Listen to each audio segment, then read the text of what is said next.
Le villageois, le serpent et l'oiseau.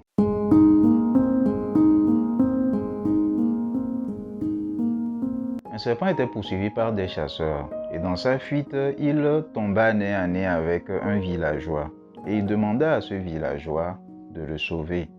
Alors, le villageois trouva comme solution de le cacher à l'intérieur de lui. Donc, il ouvra sa bouche et le serpent rentra dans son corps. Et les chasseurs sont passés, ils ont fouillé un peu partout, ils n'ont pas trouvé le serpent, ils ont continué leur route. Alors, vu qu'ils sont partis, le villageois demandait au serpent de sortir, puisque maintenant il n'y a plus de danger. Ceux qui étaient à sa trousse sont partis. Et le serpent lui répondit, mais je suis bien là où je suis. Je me sens très en sécurité. J'ai tout ce qu'il me faut à l'intérieur de toi, donc je ne vois plus l'intérêt de sortir. Le villageois ne pouvait rien faire d'autre. Il était très soucieux, il marchait tête baissée, jusqu'à ce qu'il rencontre un oiseau. Et cet oiseau lui demanda, mais tu as l'air soucieux, qu'est-ce qui se passe? Raconte-moi. Et le villageois de lui raconter ce qui s'est passé avec le serpent qui se trouvait à l'intérieur de son corps. Alors il dit au villageois, baisse-toi la tête la première de telle façon à ce que le serpent puisse sortir. Et t'inquiète, je vais m'occuper du reste. Il suffit juste qu'il sorte un peu sa tête.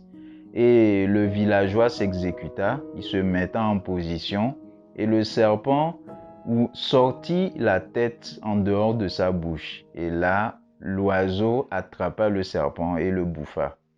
Le villageois était tout content et lui remercia. Il dit merci beaucoup pour tout ce que tu as fait. Mais il était toujours inquiet.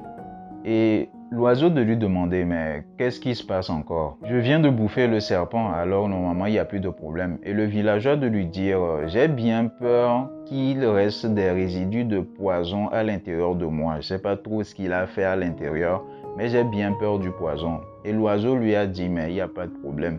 Il suffit que tu manges 5 oiseaux blancs pour empêcher tout type de poison. Et le villageois de lui répondre, mais tu es un oiseau blanc. Alors je vais commencer par toi. Il captura l'oiseau. Le villageois rentra chez lui et remit l'oiseau à sa femme. Et il lui raconta son aventure, ce qui s'est passé depuis qu'il a croisé le serpent, ainsi que l'oiseau, et ce que l'oiseau lui a dit. C'est-à-dire il faut qu'il se nourrisse de 5 oiseaux blancs pour pouvoir se prévenir de tout poison. Et la femme de lui dire, mais tu es fou, mais comment ça se fait? Mais cet oiseau t'a sauvé la vie avec ce que tu m'as raconté. Comment est-ce que tu peux être aussi ingrat et pouvoir te nourrir de cet oiseau-là? Des oiseaux blancs, il y en a plusieurs. Pourquoi tu as commencé avec celui-ci? Mais libère-le. L'homme écouta donc sa femme et libéra l'oiseau.